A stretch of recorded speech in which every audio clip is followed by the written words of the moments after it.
Bien, bonjour à tous. Merci d'assister à cette séance transversale.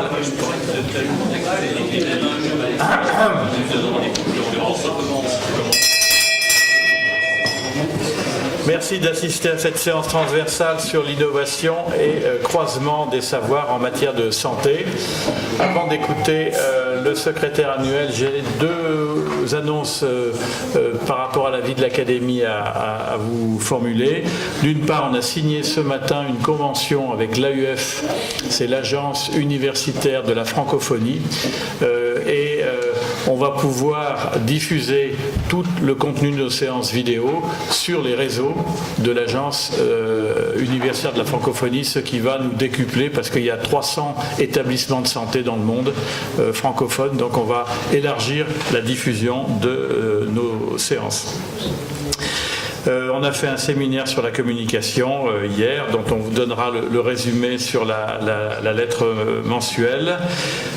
Et puis le site internet qui se met en route est l'objet de pas mal de bugs et d'erreurs. Et donc veuillez nous excuser pour ça. On les corrige, mais ça va prendre quelques temps. Bien, je passe la parole à notre secrétaire annuel. Bonjour.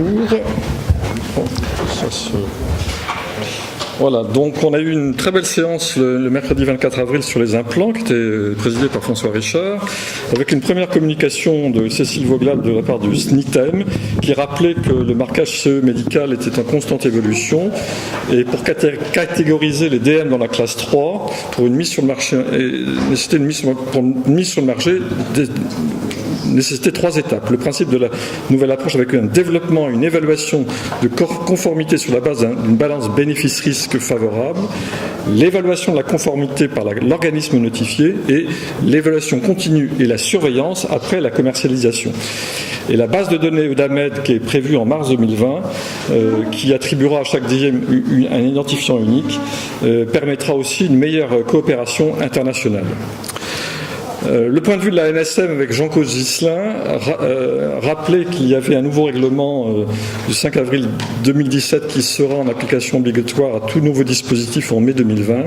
Et ce règlement introduit de la transparence, plus de traçabilité, une meilleure évaluation clinique, ainsi que de nouveaux outils de surveillance des dispositifs sur le marché. Ensuite, le point de vue des utilisateurs a été apporté par Jacques Caton et Patrice Papin pour les orthopédistes et par François Richard et Henri Bensadoun pour les urologues, rappelant 3 principes importants. D'une part, sur la pertinence de l'acte et de l'utilisation du DM et du choix du bon DM, sur la qualité de l'information du patient et sur la logistique pour avoir le matériel adapté avant donc l'implantation.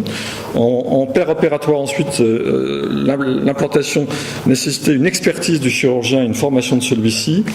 Et après l'intervention, un suivi de ce DM était important grâce à la mise en place de registres qui seuls permettront de savoir à long terme de mieux évaluer la balance bénéfice-risque de ces DM.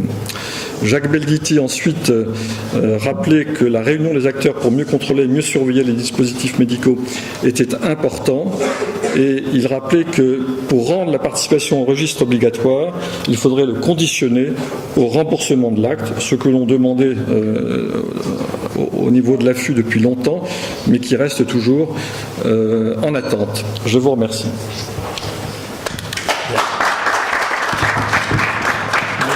Merci beaucoup. Est-ce qu'il y a des observations particulières? Donc s'il n'y a pas d'observation, on adopte ce compte-rendu.